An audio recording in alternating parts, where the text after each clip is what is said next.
வணக்கம் நண்பா, welcome to VJSK film.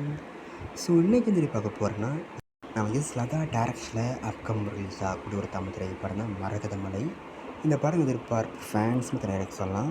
So இந்த படம் ஸ்டார் காஸ்ட் பார்த்தீங்கன்னா சந்தோஷ் பிரதாப், தீப்ஷிகா, தம்பி ராமையா, ஜெகன், சம்பத்ராம் மற்றும் பல தமிழ் ஸ்டார் காஸ்ட் இதை பண்ணியிருக்காங்க. இந்த படத்தை ஒரு ஃபேண்டசி ட்ராமா கான்செப்ட் எடுத்திருக்காங்களாம். ஸோ ஓகேக்கும் பார்ப்போம். இந்த மரகதி மலை படம் இதில் ஒருத்தா பண்ண போகிறாங்கன்னு அண்ட் படத்துக்குன்னு ரிலீஸ் டேட் பார்த்தீங்கன்னா அப்படி கிடச்சதும் நான் சேனல் கன்ஃபார்ம் அப்படி பண்ணுறேன். அண்ட் பிடிச்சிருந்தா லைக் பண்ணுங்க, ஷேர் பண்ணுங்க அண்ட் மரகதி சேனலை சப்ஸ்கிரைப் பண்ணிக்கோங்க. மீண்டும் இது போன்ற வீடியோவில் சந்திப்போம்.